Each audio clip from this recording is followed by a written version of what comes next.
je pense qu'il nous reste peut-être une dizaine de minutes, peut-être pour des... Vous avez été très patients, ceux d'entre vous qui avaient été là. Vous avez écouté 6 histoires. Donc, si vous avez des questions, c'est le moment où est-ce qu'on vous a tous saoulés au point d'avoir... Questions can be asked in English, as well as in French. We can translate. Well, il n'y a pas besoin de traduire pour les gens qui sont ici. J'ai une question pour Michel. Oui. En fait, ma question est plus par rapport au rôle du CESP. Oui. Dans le sens qu'en ce moment, le CESP, légalement, selon la loi sur la santé publique, doit évaluer les plans de surveillance et ces choses-là. Mais qu'est-ce que vous faites quand, par exemple, quelqu'un qui fait de la surveillance décide aussi de faire de la recherche? Puis que là, il décide d'utiliser, par exemple, les données de son plan de surveillance pour faire sa recherche, pour développer des nouveaux indicateurs ou des nouvelles choses, mais c'est de la recherche. Et puis, est-ce qu'il y a un comité d'éthique à la recherche qui vient s'annexer ou qui vient, en tout cas, faire un rôle par rapport à ça? Bien, c'est une bonne question.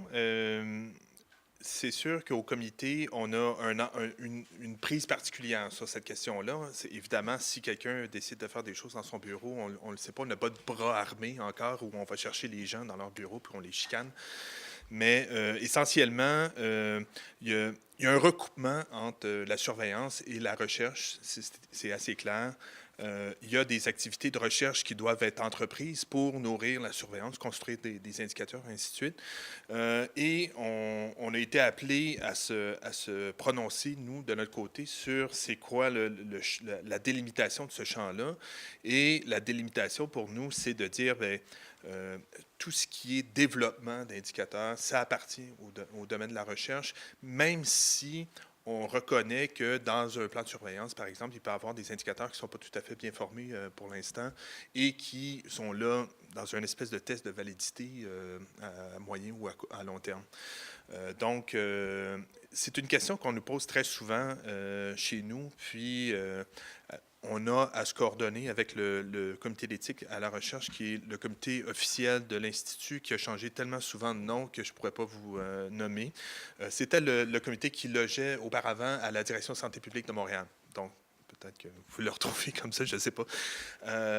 Puis, lorsque des gens de l'interne viennent nous voir, puis au final, on trouve que c'est un projet de recherche, bien, on les pousse dans leurs bras. C'est arrivé, par contre, qu'on a fait des doubles examens, c'est-à-dire des examens de projets qui comportaient d'importants volets de recherche et qui étaient aussi de la surveillance. Donc, il y avait une espèce de sous-projet à l'interne et il y a déjà eu des examens doubles là, faits par un comité d'éthique à la recherche et le CESP. Donc, c'est un aperçu de la complexité de la chose. On pourra en parler longtemps. Voilà. Merci. C'était d'ailleurs déjà une problématique à mon époque. Est-ce que c'est de la recherche ou est-ce que c'est un projet d'intervention? Je me permets de revenir tout au début des présentations à Ghislaine, puisque vous l'avez promis. Est-ce que vous pourriez un peu élaborer sur vous parliez de certaines méthodes que vous aviez utilisées pour favoriser les participations citoyennes. Est-ce que vous pourriez un petit peu élaborer là-dessus, puis expliquer dans quelle mesure ça fait partie de votre parcours et de votre devoir en tant qu'éthicienne? Okay. Merci beaucoup pour cette question.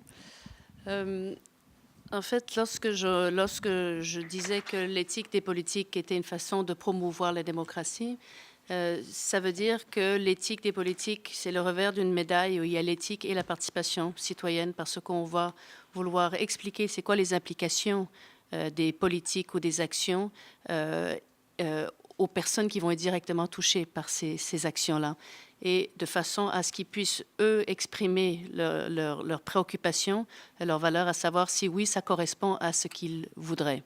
Donc, c'est clair que dès que tu dis que ton objectif, c'est de permettre une décision éclairée au niveau de la population pour des orientations, tu dois leur donner la possibilité de s'exprimer.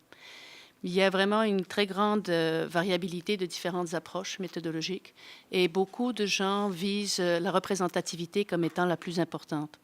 Mais en fait, si on cherche à comprendre et à savoir les préoccupations et les valeurs des personnes, ce n'est pas tant la représentativité qui est importante, mais d'aller vers des approches qui sont plus délibératives, où ils peuvent discuter et échanger sur leurs préoccupations.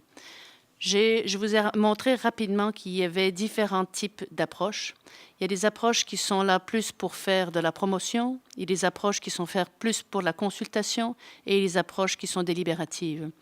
Le niveau d'implication des personnes est plus grand à mesure qu'on va au niveau délibératif, mais on ne peut pas dire que ça représente ce que tout le monde pense.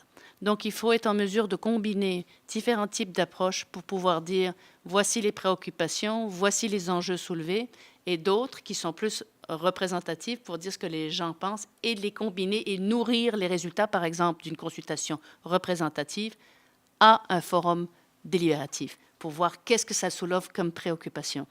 Donc, pour moi, c'est une obligation de permettre ces moyens-là, mais il faut réfléchir aux objectifs qu'on veut atteindre, les approches méthodologiques qui répondent à ces objectifs-là, et comment on peut les combiner pour accroître la légitimité et la rigueur des processus. Donc, on ne peut pas dire il y a une méthode qui est la meilleure, il y a une combinaison dépendant de ce qu'on veut chercher, et aussi le contexte. Parce qu'il faut faire très attention qu'il y a beaucoup, par exemple, de détenteurs d'intérêt, des gens avec les pressions, les pharmaceutiques. Par exemple, on a fait des projets sur les médicaments. On ne pouvait pas avoir les mêmes approches méthodologiques que si on avait, lorsqu'on mettait tout le monde ensemble avec des intérêts, parce qu'ils représentaient en fait des intérêts des pharma dépendants des enjeux. Donc, il faut être conscient du contexte, des personnes en jeu, les objectifs et comment combiner pour atteindre nos objectifs. Mais si ça vous intéresse, je peux vous en parler plus si vous parlez des différentes approches méthodologiques et comment on l'a fait, mais c'est une réponse rapide à une question fort complexe. Est-ce qu'on a encore le temps? Une question? J'ai une très courte question, mais je vais voir. Bonjour, merci beaucoup de nous avoir partagé vos expériences. Ça donne un peu d'espoir pour le futur. Moi, je termine ma maîtrise en bioéthique à travers le département de médecine de famille, ici à McGill. Et j'ai une question pour Marjorie et pour Michel après. Est-ce qu'une formation clinique est nécessaire pour travailler comme délégué ou clinique ou professionnel? Parce que, ouais. En fait, à ma connaissance, non. Je pense que la connaissance du milieu clinique est un atout, mais ça se développe aussi, cette connaissance-là, donc c'est pas nécessaire. Par exemple, dans notre bureau, donc on est 4 commissaires, donc il y a la commissaire locale qui est la patronne, puis on est 3 commissaires sous elle. Puis, donc ma patronne et une de mes collègues sont avocates, donc elles n'ont pas de connaissances cliniques, mais elles font finalement le même travail que moi je fais, même si j'ai une connaissance clinique. Finalement, elles ont une connaissance plutôt légales. Donc, elles connaissent très bien la L4S, elles peuvent interpréter des articles de loi, par exemple. Donc, dans certains cas, lors de l'examen de plainte, ça sert énormément. On partage notre expertise. Donc, autant c'est pas un prérequis de connaître la loi pour pouvoir être commissaire aux plaintes, autant c'est pas un prérequis non plus d'avoir une connaissance clinique précise. Je pense que c'est plutôt la capacité de réflexion, d'analyse, d'aller chercher des outils lorsque justement on sait qu'on a un manque de connaissances dans un champ particulier. Donc, être capable de bien s'entourer, avoir des personnes ressources ou des documents ressources, par exemple, pour aller les chercher ces connaissances-là, mais c'est pas, à mon avis, un prérequis.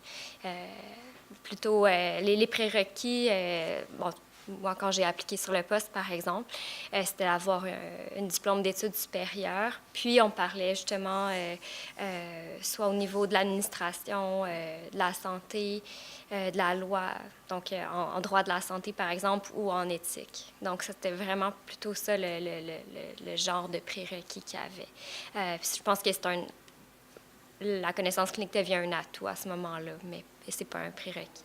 Peut-être ça peut varier d'un établissement à l'autre, par contre, mais de façon générale. Ça répond à la question, oui. Je peux les 3 heures. Est-ce que je peux garder ma question pour plus tard? On a 30 secondes. On a 30 secondes. Quelqu'un d'autre a une autre question? Oh, Non? c'est C'est juste pour savoir, est-ce que, dans votre dossier de surveillance, Michel, est-ce que la surveillance du programme du dépistage du cancer du sein au Québec, ça fait partie de votre... Les programmes, les suivis de programmes, c'est pas à proprement parler de la surveillance. On est plus dans une logique d'évaluation des services, de suivi, de monitorage, en fait. Donc, malgré ça, par contre, on peut intégrer certaines des données qui sont recueillies dans le cadre de l'évaluation de ces programmes-là au sein d'un plan de surveillance. C'est-à-dire que, par exemple, si on veut se donner une idée de la participation au programme, bien, ça peut nous donner une idée on peut faire des liens avec la population en général. Est-ce qu'il y a des régions où ça réussit moins bien? Est-ce qu'on peut faire des liens? Peut-être, on ne peut pas s'avancer sur ce terrain-là, mais est-ce qu'il y a des liens entre le taux de l'incidence du cancer puis la participation au programme lui-même, des trucs comme ça, là. Donc, on peut le faire dans une logique populationnelle. Merci. Alors, je pense qu'on va clore là-dessus. Pardon, excuse-moi. Le micro, excuse-moi. Je pensais qu'elle voulait intervenir. Donc, je crois qu'on va clore là-dessus. Merci aux panélistes d'avoir livré leurs expériences personnelles, leur parcours et leurs réflexions.